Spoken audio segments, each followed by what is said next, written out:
오늘 저녁에는 로마서 3장에 있는 말씀 같이 보시겠습니다.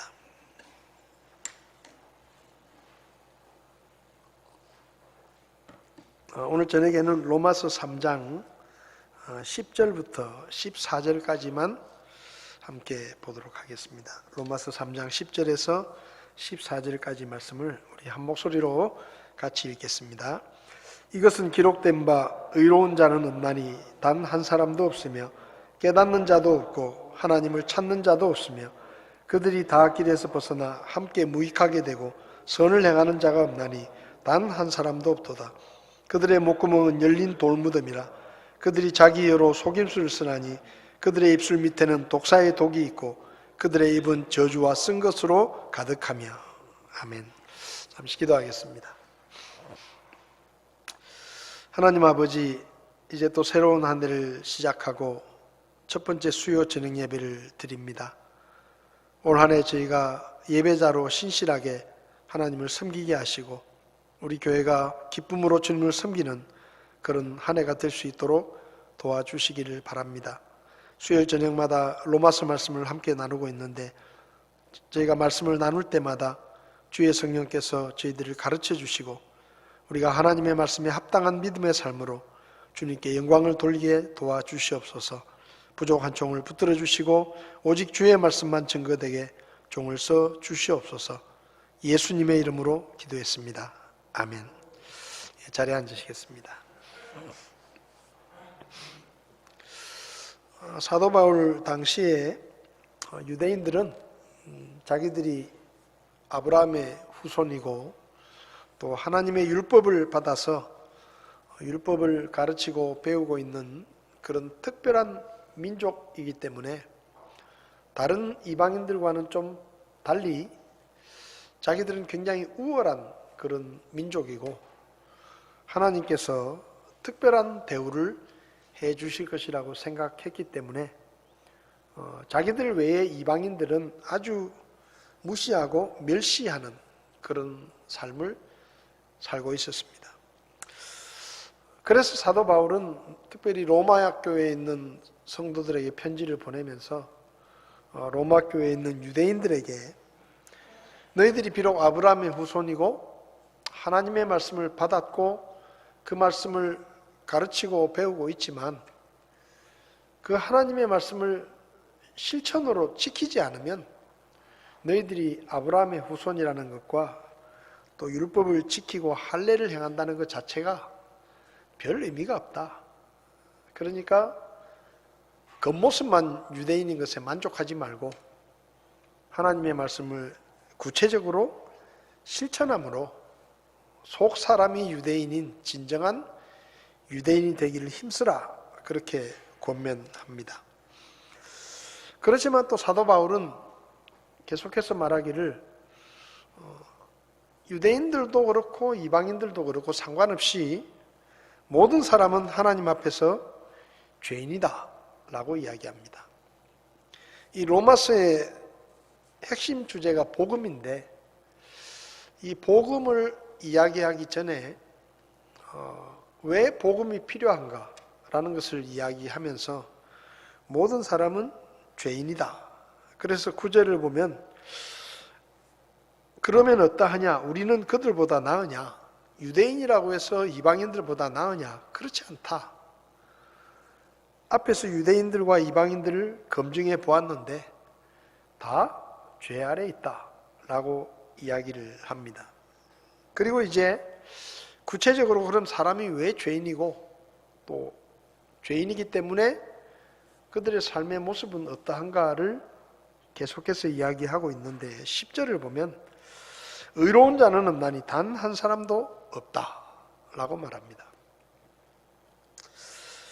여기 이 말씀은 의로운 자가 없다라는 이 말씀은 그냥 단순히 세상에 옳은 일을 행하는 자가 없다 그런 뜻이라기보다는 하나님 앞에서 의로운 사람이 없다라는 의미가 더 중요한 것입니다.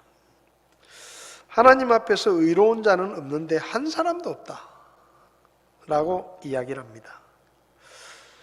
물론 때로 우리가 사람이 보기에 이 세상에 의로운 사람이 있을 수 있습니다. 사람이 보기에, 사람의 눈에 예수 믿지 않는 사람들 중에도 정말로 선하게 사는 사람이 있습니다. 정직하게 사는 사람이 있죠. 그리고 양심적으로 모든 사람들이 볼 때, 야, 저 사람은 정말 착한 사람이다. 저 사람은 정말 정직한 사람이다. 그래서 그런 사람들을 우리는 종종, 야, 저 사람은 법 없이도 살 사람이다. 그렇게 이야기를 합니다. 그러니까 법이 없어도 저 사람은 정말로 정직하고 깨끗하고 양심적이고 선하고, 그러니까 법적으로 흠잡을 만한 것이 없는 그런 사람이다 라는 칭찬을 듣는 사람도 있습니다. 그리고 많은 사람에게 사랑을 받고 존경을 받는 사람들도 있습니다. 그래서 많은 사람들이 생각하기를 저 사람은 참 의로운 사람이다, 그렇게 생각할 수 있어요. 저 사람은 참 착한 사람이다. 그래서 교회 다니는 사람들이, 우리는 이렇게 말하잖아요. 아무리 사람이 착하게 살아도, 아무리 많은 사람에게 존경을 받고 인정을 받더라도, 아무리 양심적인 사람이라도 예수님을 믿지 않으면 천국에 가지 못한다. 우리는 그렇게 이야기하잖아요. 그렇게 이야기를 하면 사람들이 좀 불편하게 생각합니다.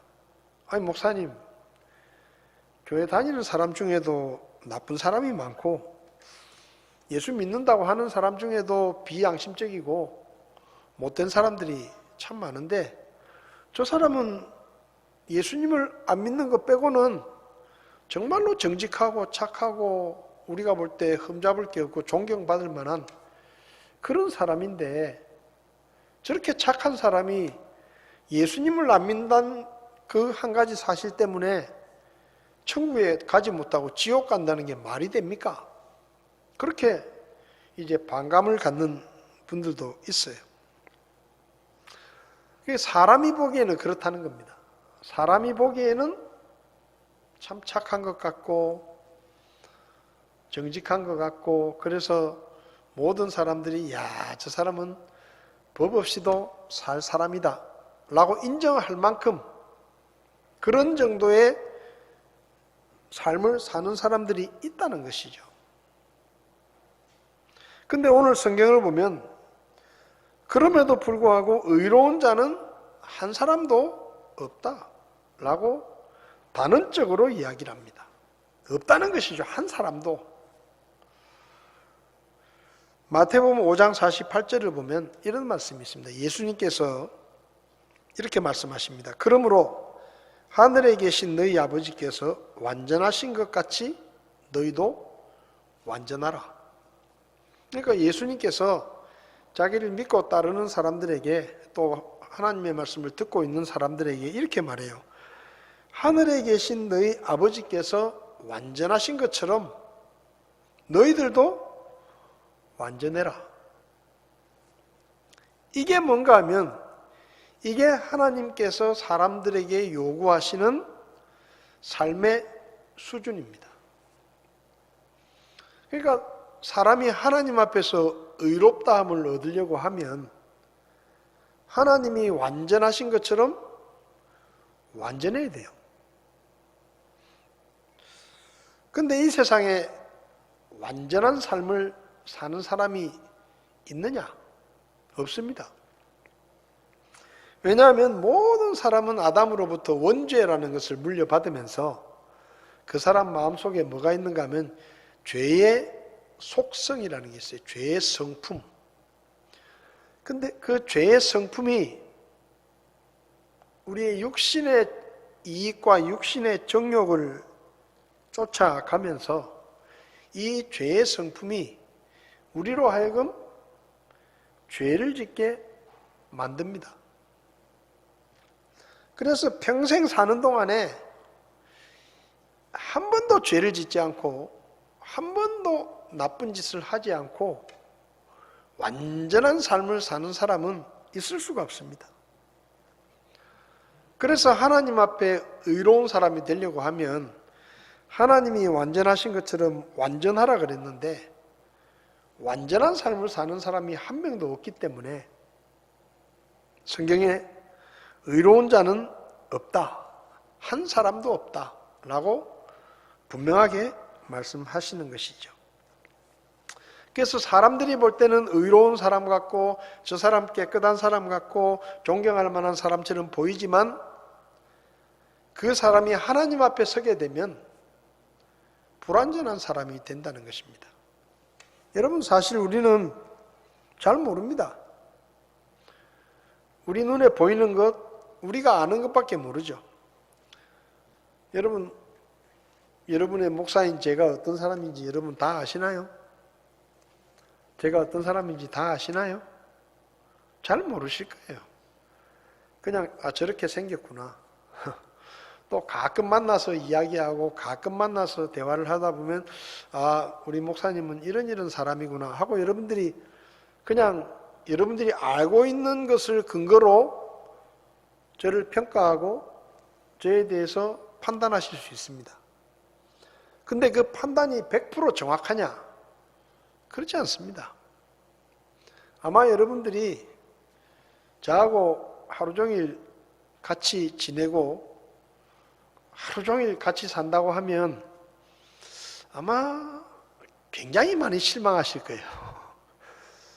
굉장히 많이 실망하실 겁니다. 여러분들이 보지 못했던 모습들을 보게 될 것이고 여러분들이 생각지 않았던 약한 모습들을 보게 될 것이고 목사님도 저렇게 이렇게 깜짝 놀랄 만큼 제가 실수하는 모습도 보게 될 것이고 저의 부족한 모습을 보시게 될 거예요. 그러면은 판단의 내용이 달라지는 겁니다. 그러니까 잘 모르니까 우리는 어떤 사람에 대해서 오해하기도 하고 잘못 판단하기도 하고 또 어떤 사람에 대해서 너무 과대평가를 하기도 하는데 그래서 성경이 말하는 결론은 뭐냐? 사람은 사람을 판단하지 말라는 거예요. 판단하지 말라는 겁니다. 저 사람은 나쁜 사람이다. 저 사람은 좋은 사람이다. 저 사람은 착한 사람이다. 저 사람은 악한 사람이다. 이런 거 판단하지 말라는 거예요. 왜? 우리는 모르니까. 눈에 보이는 것밖에 모르니까 사람에 대해서 이러니 저러니 저 사람 저런 사람이다. 이 사람 저런 사람이다. 그런 판단 자체를 하지 마라. 너희들은 판단할 충분한 지식도 없고 자격도 없다 라고 말씀하시죠. 그래서 사람들이 저 사람 정말 착한 사람이다. 많은 사람들이 존경하고 많은 사람들이 저 사람 훌륭한 사람이다 라고 생각했는데 어느 날 그 사람의 감춰진 모습이 드러나면 우리가 충격을 받기도 하고 실망을 하기도 하는 거예요. 사람 저런 사람인지 몰랐다. 그 말이 맞아요. 몰랐다. 우린 몰라요. 근데 하나님 앞에 서면 하나님은 모든 것을 다 아십니다. 그래서 그분 앞에 서면 감출 수도 없고 꾸밀 수도 없어요. 그래서 하나님 앞에 서면 하나님이 보실 때 정말 저 사람은 완전하다 라고 이야기할 만한 사람이 없습니다. 그래서 하나님 앞에 의로운 사람은 하나도 없다 라고 이야기하는 것이죠. 그럼 왜 하나님 앞에 의로운 사람이 없느냐? 오늘 본문을 보면 11절에 깨닫는 자가 없다 그랬습니다.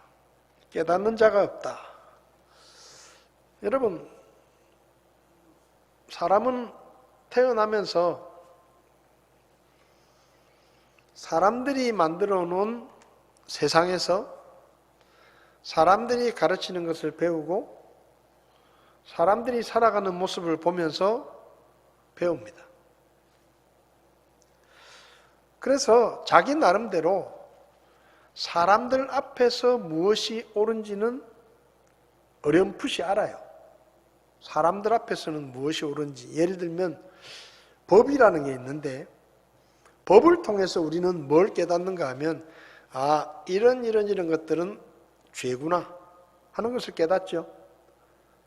그러니까 다시 말하면 사람들 사이에서는 이런 행동을 하면은 안 되겠구나 하는 것을 우리가 법을 통해서 알게 됩니다. 사람 앞에서 무엇이 옳은지 무엇이 잘못인지를 어렴풋이 알게 되죠. 학교에서도 배우잖아요. 도덕 같은 과목을 통해서 사람들 사이에서는 이런 행동을 하면 안 된다. 그래서 그런 행동을 하면 안 되는구나. 그것은 잘못이구나 하는 것을 우리가 배우게 되는 거죠. 그런데 사람들이 가르쳐 주지 않는 게 있어요. 그게 뭔가 하면 하나님 앞에서 무엇이 옳은지는 아무도 가르쳐 주지 않습니다. 학교 선생님들도 안 가르쳐 줍니다. 부모님들도 안 가르쳐 줘요. 그러니까 그냥 사람들 사이에서 이것이 나쁜 일이구나, 이것이 해서는 안 되는 거구나 하는 것은 학교에서도 배우고 부모님들에게도 배우는데 하나님 앞에서 무엇이 옳은지 그른지는 우리가 배울 데가 없어요. 그러니까 하나님의 말씀을 모르는 사람들은 그냥 자기 생각대로 사는 거예요. 사람들에게 배운 것으로 사는 겁니다. 그런데 재밌는 게 있어요. 이 사람이 만들어 놓은 법이라는 게 절대로 공정하지 않습니다. 힘이 없고 약한 사람에게는 죄가 되고 잘못이 되는 것이 힘이 있고 강한 사람에게는 죄가 안 될 때가 있어요. 세상이 그래요. 여러분, 이 세상은 절대로 공평한 세상이 아닙니다.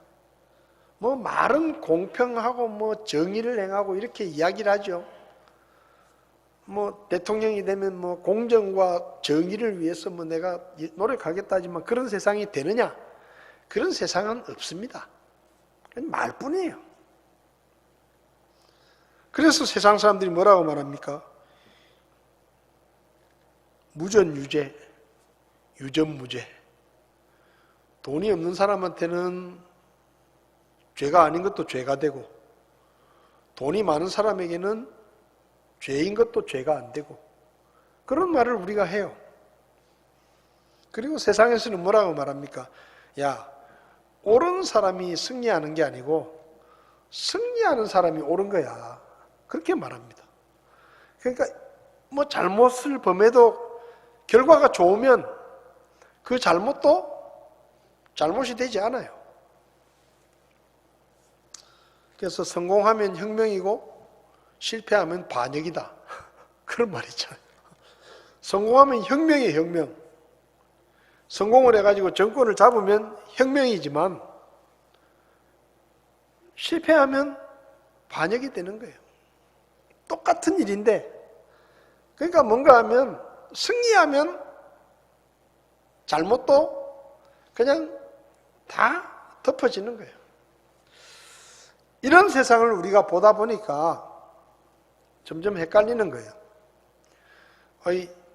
가난한 애는 편의점에서 돈 2,300원 훔쳤다고 감옥에 가는데 수백억을 횡령한 사람은 그냥 휠체어 타고 한 두 번 왔다 갔다 하면 집행유예 나와가지고 바로 풀려나고. 그러니까 사람들이 헷갈리는 겁니다. 이게 진짜 이게 옳은 일인가? 점점 헷갈리는 거예요. 그렇게 헷갈리다 보니까 무엇이 옳은지 무엇이 잘못인지를 분별하기가 어렵습니다. 그리고 혼란스러워지죠. 그래서 사람들이 선택하는 게 있어요. 뭔가 하면 자기가 보기에 옳은 일을 하면 그것이 옳다고 생각하는 겁니다. 그래서 돈이 없는 사람에게는 옳은 일이 좁혀지고 힘 있고 돈이 있는 사람들에게는 옳은 일이 넓혀지는 겁니다. 더 많은 일이 옳은 일이 되는 거예요. 에베소서 4장 18절을 보면 이런 말씀이 있습니다. 그들이 지각이 어두워졌으며 그들 속에 있는 무지함과 그들 마음에 눈먼 것으로 인해 하나님의 생명에서 멀어져 있다.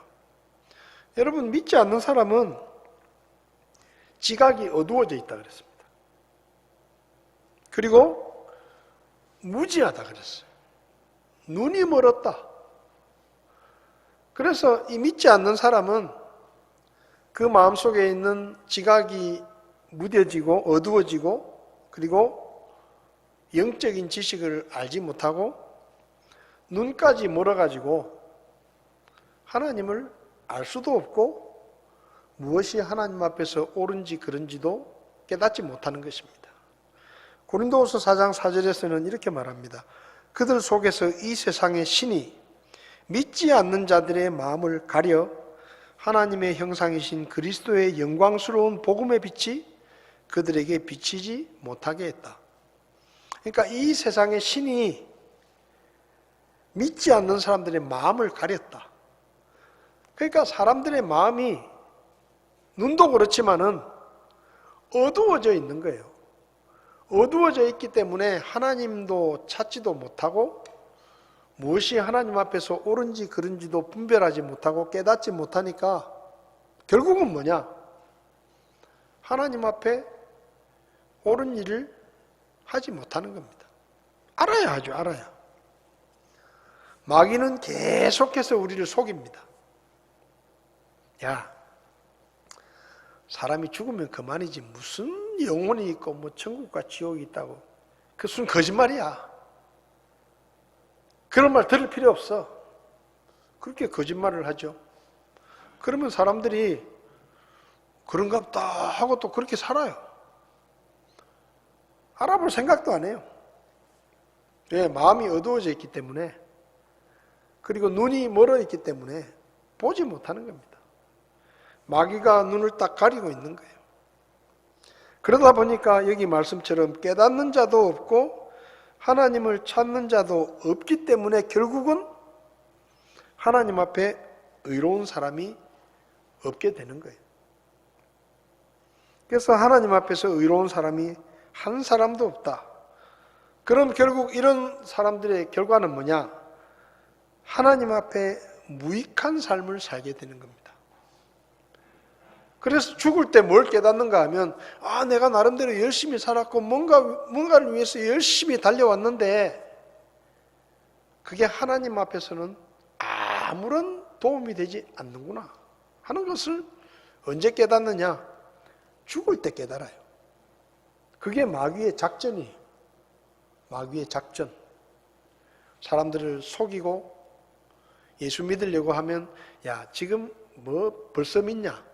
아직 젊은데 인생 좀 즐기고 믿더라도 나중에 믿으면 된다. 자꾸 그렇게 사람들을 속여가지고 죽게 만들고, 죽을 때 되면 내가 헛살았구나. 내가 하나님 앞에서 너무 해놓은 게 없구나. 그래서 결국은 하나님을 만날 준비를 하지 못한 채 죄인으로 죽어가지고 영원한 멸망을 당하게 되는 것입니다. 지옥에 가는 것이죠. 그러면 이렇게 죄를 가지고 태어난 죄인들의 삶의 모습은 어떠냐? 이제 13절부터 이야기를 하는데요. 결론은 이것입니다. 죄의 성품이 있기 때문에 사람에게서 맺어지는 열매 또한 악한 열매를 맺는다는 거예요. 여러분, 사과나무는 무슨 열매를 맺습니까? 사과 열매를 맺죠, 그죠? 왜? 사과나무기 때문에. 배나무는 배를 맺습니다. 그럼 죄인은 뭘 맺느냐? 죄인은 죄의 열매를 맺는 거예요. 왜? 그 사람이 죄인이니까. 그래서 사도 바울은 사람들이 결국은 그 죄 때문에 그 삶에서 맺는 열매들도 다 죄의 열매들이다 라고 이야기를 하면서 13절부터 14절에는 혀로 맺는 악한 열매들을 이야기합니다. 혀로 맺는 악한 열매. 13절을 보면 그들의 목구멍은 열린 돌무덤이라. 이스라엘 지방에서는, 우리나라는 무덤을 만들 때 이렇게, 요즘은 납골당 같은 걸 많이 하지만 옛날에는 시신이 들어있는 관을 땅에 묻고 그리고 흙으로 이렇게 봉분을 덮습니다. 그죠? 봉분을 덮어요. 이스라엘에서는 보통 이렇게 동굴 속에다가 시체를 이제 장례를 치르고 그 동굴 입구를 돌로 막습니다. 예수님의 무덤도 그렇게 돌로 막았죠. 부자들은 무덤이 커요. 근데 가난한 사람들은 석관 같은 이런 석관을 만들어 가지고 그 위에 돌로 뚜껑을 덮기도 하고 이렇게 합니다. 터키 지방에 가면 주로 장례를 치를 때 석관을 만들어 가지고 거기 시신을 넣고 뚜껑을 돌로 덮어요. 그렇게 덮습니다. 근데 시체를 장례를 치르고 여기 보면 돌무덤인데 열린 돌무덤이라고 그랬어요. 뚜껑을 덮어놔야 이게 시체 썩는 냄새도 안 나고 악취가 나지 않는데 이게 돌이 굴러가거나 뚜껑이 없어져 버리면 결국은 시체 썩는 냄새가 진동을 하는 것입니다. 그러니까 그들의 목구멍이 열린 돌무덤이라는 말은 마치 시체 썩는 냄새가 나와가지고 사람들을 괴롭히고 사람들에게 피해를 주고 악취가 나는 것처럼 죄인들의 입도 똑같다는 거예요. 그 입에서 다른 사람들을 괴롭히고 상처를 주고 고통을 주는 그런 악한 말들이 나온다는 것입니다. 마치 열린 돌무덤처럼. 그래서 사람들 사이에 악취를 진동하게 하는 것처럼 말의 악취가 풍겨나오게 한다는 것이죠. 여러분은 이상하게 생각해 보신 적이 없으십니까? 뭐가 이상한가 하면 아이들에게요, 좋은 말을 가르치려고 하면 때려야 돼요. 좋은 말을 가르치거나 정직하게 말하는 것을 가르치려고 하면 야단을 치고 때려야 돼요. 근데 나쁜 말은 가르치지도 않고 때리지도 않는데 저절로 배워요. 그래서 깜짝 놀라는 게 뭔가 하면 집에서 이제 애를 키우다가 어린이집에 이제 아주 어릴 때 보내잖아요. 말을 하면 이제 어린이집에 갔다 오면 말을 하는데 한 일주일만 보내놓으면요 욕을 배워옵니다. 애가 일주일밖에 안 갔는데 욕을 배워가지고 와요. 그래서 집에서 욕을 해요. 욕을 써요 막 애가. 그러니까 이건 무슨 학원에서 배우는 것도 아니에요. 어린이집에서 그럼 선생님들이 욕을 가르치느냐, 1단계 뭐 초보 욕 이런 걸 가르치느냐? 가르치지도 않아요. 일주일 속성 완성 이런 거 없어요. 근데 애가 며칠만 어린이집을 갔다 오면 욕을 배워가지고 와요. 그리고 아무렇지도 않게 욕을 해요. 그래서 그걸 못하게 하려고 하면 앉혀놓고 야단을 쳐야 돼요. 거짓말도 어디서 배워오는지 모릅니다. 근데 어느 날 갑자기 얘가 거짓말을 하기 시작해요. 뭐 거짓말 배우는 학원에 보낸 것도 아니고 선생님들이 야 이렇게 하면 거짓말이야 라고 가르치는 것도 아닌데 그냥 자동적으로 배워가지고 와요. 그래서 거짓말을 해요. 아무렇지도 않은 것처럼. 그 이상하지 않습니까? 좋은 말을 하게 하려면 야단을 치고 때려서 가르쳐야 되는데 나쁜 말은 어디서 그렇게 잘 배워오는지, 응? 누가 가르치는 것도 아니고 뭐 학원에서 교습을 시키는 것도 아닌데 그냥 저절로 배워와요. 저절로. 그게 뭐냐? 죄의 성품 때문에 그렇습니다. 죄의 성품 때문에. 자동적으로 그런 말들이 나오는 거예요. 우리나라 말엔 욕이 너무 많아요. 저는 개인적으로 우리나라 말에 불만이 많은 사람이에요. 우리나라 말에 너무 욕이 많아요.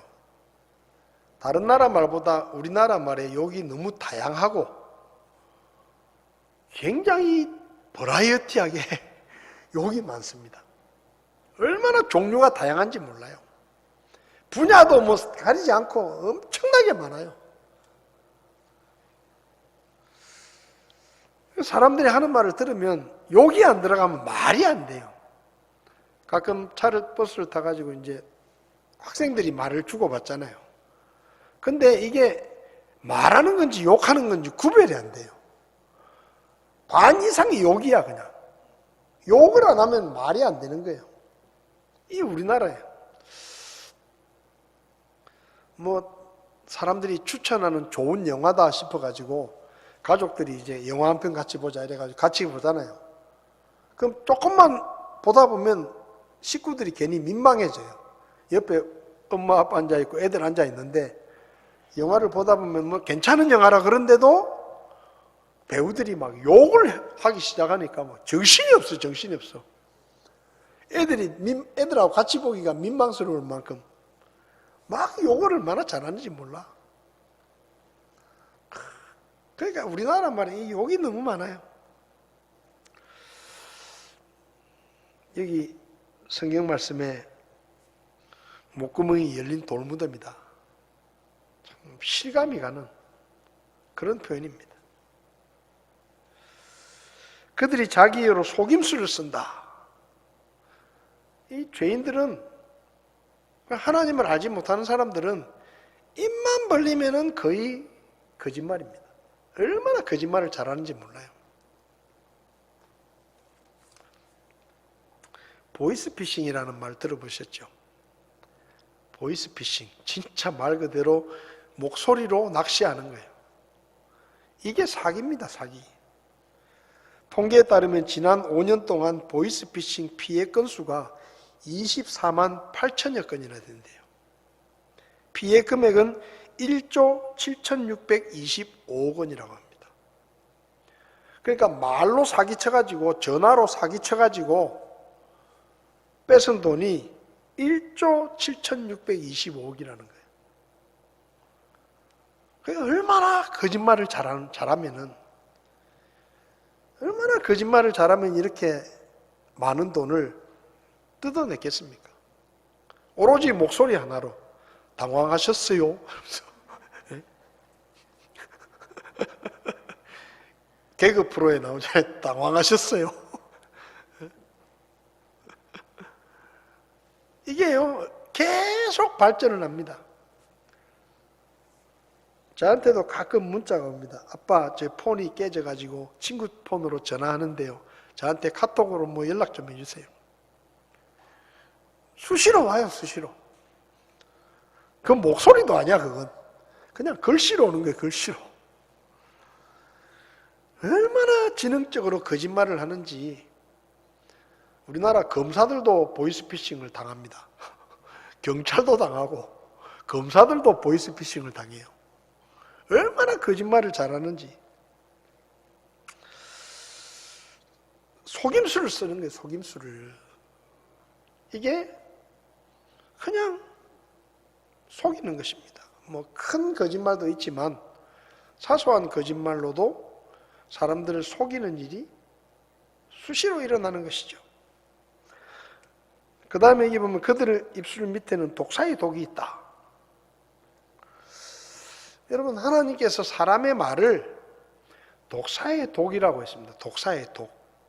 이게 얼마나 사람에게 치명적인 피해를 주는지를 이 표현만 보면 알 수가 있어요. 죄인들의 입에서 나오는 말, 그게 독사의 독이 될 수도 있다는 것입니다. 사람이 무심코 던진 말 한마디가 일평생 상처가 되기도 하고, 심지어는 스스로 목숨을 끊게 만들기도 합니다. 얼마 전에 친구 2명과 함께 이태원에 갔다가 사고를 당해서 2 학생이 죽고 혼자 살아남은 10대 고등학교 1학년 학생이 자살을 했습니다. 왜 자살을 했느냐? 악성 댓글 때문에.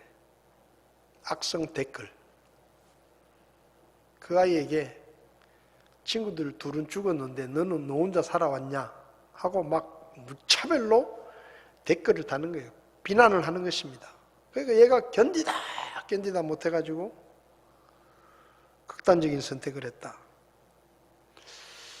요즘 사람들이 좀 이상해요. 너무 마음속에 분노가 많은 것 같아. 왜냐하면 자기하고 직접적으로 관계없는 일에도 누가 뭐 잘못했다 그러면요, 지나치게 화를 내고 자기한테 무슨 피해를 준 것도 아닌데 그걸 막 찾아내가지고 댓글을 달고 막 욕을 하고 비난을 하고 이렇게 해요. 아니, 나한테 피해 준 것도 아니에요. 내 돈을 뺏어간 것도 아닙니다. 우리 가족들을 해친 것도 아니에요. 근데 누가 뭐 잘못했다 그러면 벌떼같이 달라들어가지고 막 욕을 써대고 막 그렇게 비난을 하는 겁니다. 입에 담지 못할 나쁜 댓글들을 막 다는 거예요. 가수 윤희, 최동화, 종현, 설리, 배우 최진실, 구하라, 이은주, 정다빈, 차이나, 이런 유명 배우나 가수들이 젊은 나이에 자살을 했습니다. 왜 자살했냐? 악성 댓글 때문에. 무차별로 그냥 막 비난을 하는 것입니다. 읽기만 해도 심장이 뛰는 그런 욕들을 막 그냥 써대는 거예요. 근데 그런 말이나 글들 때문에 상처를 받고 우울증에 걸려가지고 시름시름하다가 결국은 극단적인 선택을 하는 그런 경우들이 많습니다. 이 사회적으로 심각한 문제예요. 여기 그랬잖아요. 그들의 입술 밑에는 독사의 독이 있다. 무심코 던지는 말 한마디, 이런 말들이 사람을 죽일 수 있다는 것입니다. 근데 그런 일이 생겨도 사람들은 눈도 깜짝 안 해요. 배우 최진실 씨가 그렇게 극단적인 선택을 하고 난 다음에 소위 말하면 최진실 법이라는 이름의 법이 만들어졌습니다. 악성 댓글을 처벌하는. 그럼 그 뒤로 그런 일이 없느냐? 계속되고 있습니다. 지금도 계속되고 있습니다. 함부로 말하는 것이죠. 그리고 책임을 지지 않습니다. 자기가 쓴 댓글 때문에 누군가 죽어도 자기는 아무런 책임이 없이 아무 일 없다는 듯이 잘 살아갑니다. 그게 지금 세상이에요. 14절을 보면 그들의 입은 저주와 쓴 것으로 가득하다 그랬습니다. 저주는 상대방을 괴롭히거나 불행해지기를 바라는 마음으로 나쁜 말을 하는 것이 저주입니다. 그 상대방을 괴롭히려는 목적을 가지고, 그리고 상대방을 불행에 빠뜨리기 위해서 의도적으로 나쁜 말을 하는 것이 저주예요. 그리고 여기 쓴 것이라는 말은 악독한 말이라고 번역하기도 하는데, 이 말들은 꼭 나쁜 말이라기보다는 예를 들면 저속한 욕설이라든지 아니면 뭐 음담패설 같은 그런 누추한 말이라든지, 하여튼 입에서 나오는 온갖 더러운 말들을 쓴 것이다 라고 이야기할 수 있습니다. 그러니까 사람의 입에서 나오는 말들이 죄인이기 때문에 악한 말의 열매들이 맺히는 것입니다. 근데 이건 단순히 믿지 않는 사람들에게만 해당되는 게 아니에요. 구원받은 우리에게도 우리 마음속에 뭐가 있는가 하면, 우리가 하나님 앞에 모든 죄를 용서받고 의롭다함을 얻었지만 여전히 우리 마음속에는 아담으로부터 물려받은 죄의 성품이 우리 안에 그대로 있습니다. 그래서 우리가 이 죄의 성품을 말씀과 기도를 통해서 다스리거나 통제하지 못하면, 또 성령의 인도하심을 따라서 이것을 통제하거나 극복하지 못하면 이게 불쑥불쑥 튀어나와가지고 우리의 입에서도 이런 속임수라든지 독과 같은 그런 독설들, 저주와 성도에 합당치 않은 그런 말들이 우리에게서도 나올 수 있습니다. 구원받았다고 해서 우리의 입이 거룩해지는 건 아니에요. 그래서 우리가 뭘 해야 되느냐? 안 믿는 사람들은 이런 말들을 아무렇지도 않게 하지만 구원받은 우리는 정말로 말씀과 기도를 통해서 우리 자신을 돌아보고 우리의 입술을 다스리고 성령께서 우리의 입술을 다스려 주시기를 우리가 기도해야 되는 것입니다. 다윗은 시편 141편에서 이렇게 말했습니다. 오 주여 내 입 앞에 파수꾼을 세우시고 내 입술의 문을 지켜주십시오. 그러니까 내 입에 파수꾼을 세워달라고 기도하는 거예요. 내가 말하는 것을 지켜주시도록. 그리고 시편 19편 14절에서도 오 나의 힘이시여 나의 구속자이신 주여 내 입의 말들과 내 마음의 묵상이 주의 눈앞에 받으실 만한 것이 되기를 원합니다. 그러니까 다윗은 자기 입으로 하는 모든 말들이 마음속으로 생각하는 모든 생각들이 하나님께서 기쁘게 받으실 만한 것들이 되기를 소원하면서 기도했습니다. 하나님 내 입술에 파수꾼을 세워주십시오. 그리고 내 입의 모든 말들을 하나님이 받으실 만한 말을 할 수 있도록 저를 다스려 주십시오. 그렇게 기도했다는 거예요. 여러분 우리도 이런 기도를 해야 됩니다. 우리도 아침에 일어나면 하나님 오늘 제가 수많은 말을 하게 될 텐데 하나님 제 입술에 파수꾼을 세워주시고 제가 하는 모든 말들, 제가 오늘 하루 종일 하는 모든 생각들이 하나님 보시기에 기뻐 받으실 만한 그런 것들이 되게 도와주십시오. 제 입술에서 독사의 독이 나오지 않도록, 속임수나 거짓말이 나오지 않도록, 내 입술에서 저주의 말과 세상의 더러운 말들이 나오지 않도록 하나님 저를 도와주십시오. 성령께서 저를 지켜주십시오. 그렇게 우리가 매일마다 기도해야 되는 것입니다. 야고보서 3장 7절을 보면 7절부터 이렇게 말씀합니다.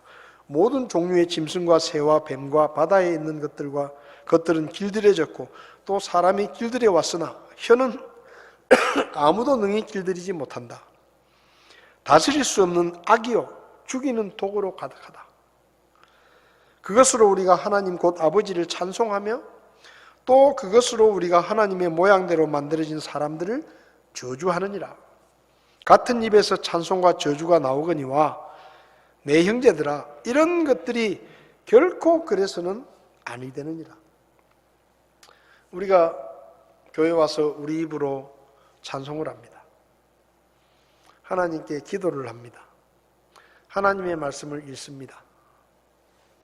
그런데 그 입을 가지고 교회 밖에 나가서 사람들을 저주하고 욕하고 거짓말을 하고 사람들의 마음에 상처를 주는 말을 하고 또 사람들을 괴롭게 하는 그런 말들을, 그런 욕들을 우리가 한다고 하면 성경에 뭐라 그랬느냐?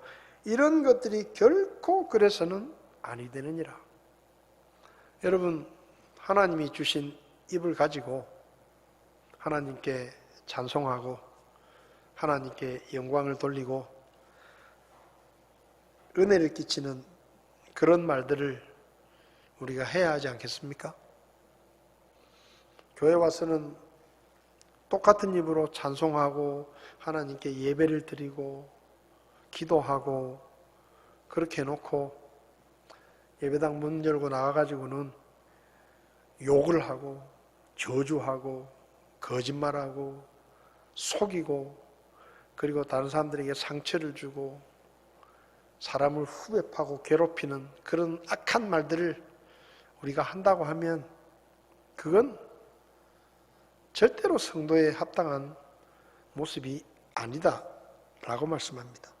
그래서 저와 여러분들이 아침마다 눈을 뜨면 하나님 오늘도 제 입에 파수꾼을 세워주시고 제가 하나님의 자녀로서 하지 말아야 될 말들, 나쁜 말들, 그런 말들을 하지 않도록 저를 다스려 주시고 저를 도와주십시오. 그렇게 기도해야 됩니다. 제 입에 파수꾼을 세워주십시오. 제가 전에 말씀드렸죠. 제가 처음 예수님을 믿고 구원받고 나서 제가 그 전에 욕을 정말 잘했거든요. 저희 학교에서 랭킹으로 따지면 5등 안에 들었습니다. 욕을 얼마나 찰지게 했는지. 근데 예수님을 딱 믿고 나니까 이게 욕을 하면 안 되겠는 거예요. 왜냐하면 욕을 하면 하나님께 영광이 안 되니까, 또 전도하기도 힘드니까. 그래서 제가 100일 기도를 했습니다. 100일 기도를. 하나님, 아침마다 하나님 오늘은 제가 욕을 100마디만 하게 해주십시오. 그 다음 날은 하나님 오늘은 제가 99마디만 하게 해주십시오. 그래서 제가 100일 기도를 해가지고 욕을 끄는 사람이에요. 매일 기도를 했어요, 진짜. 아니, 왜냐하면 이게 욕이 습관이 돼 있으니까 그냥 막 튀어나오는 거예요, 뭐. 무차별로 그냥 막 튀어나오는 거예요. 왜냐하면 그전에는 그게 아무것도 아니었으니까. 그냥 말 10마디 하면 5마디는 욕이고 그냥 뭐 나쁜 의도로 하는 건 아니지만은 그냥 습관적으로 하는 거예요. 근데 이게 예수 믿고 나니까 덕이 안 되겠는 거예요. 그래가지고 제가 정말로 100일 작정 기도를 하고 제가 욕을 끄는 사람입니다. 물론 그 뒤로도 이게 사람이 약하니까 욕을 할 때도 있죠. 근데 늘 기도하는 거예요. 하나님, 제가 예수 믿는 사람으로서 더군다나 이제 목사가 되고 나니까 목사가 돼가지고는 또 더 그렇잖아요. 목사가 욕한다 그러면 안 되잖아요. 목사가 저렇게 심한 욕을 하냐? 그러면 안 되니까 하나님 제 입술을 지켜주십시오. 제 입에 파수꾼을 세워주십시오. 저도 그렇게 기도하는데 여러분 기도하시기 바랍니다. 그래서 여러분의 이 혀가 열린 돌무덤이 되지 않고 독사의 독이 있는 악한 혀가 되지 않고 은혜를 끼치고 사람들을 격려하고 용기를 주고 힘을 주고 사람들을 기쁘게 만들고 행복하게 해주는 그런 좋은 말들이 우리에게서 흘러나가는 그런 우리가 될 수 있으면 좋겠습니다. 조심하지 않으면 우리도 오늘 말씀처럼 이런 말을 하게 되는 것입니다. 저와 여러분들이 그렇게 되지 않기를 바랍니다. 기도하시겠습니다. 하나님 아버지, 하나님께서 우리에게 말할 수 있는 입을 주시고 또 말을 할 수 있는 능력을 주셔서 감사합니다. 하나님, 우리가 이 입술로 하나님을 찬송하고 예배를 드리고 말씀을 읽고 기도하고 합니다. 그런데 혹 우리의 입술이 세상의 누추한 것들에 사용되고 있지 않은지, 우리의 육신의 정욕과 죄의 성품 때문에 우리의 입에서도 혹 악한 말들과 저주하는 말들과 세상의 헛된 말들이 나오고 있지는 않은지 우리 자신을 돌아보게 하시고, 오 하나님, 우리의 입술에 파수꾼을 세워주셔서 우리가 하나님의 자녀로서 합당한 좋은 말들로, 은혜를 끼치는 말들로 사람들에게 말할 수 있도록 저희를 도와주시옵소서. 우리 안에 있는 죄의 성품을 다스릴 수 있도록, 성령의 인도하심을 따를 수 있도록 우리를 도와주시옵소서. 저희들의 말을 통해 주님의 영광을 받아주시기 원하며 예수님의 이름으로 기도했습니다. 아멘. 예배를 마치겠습니다.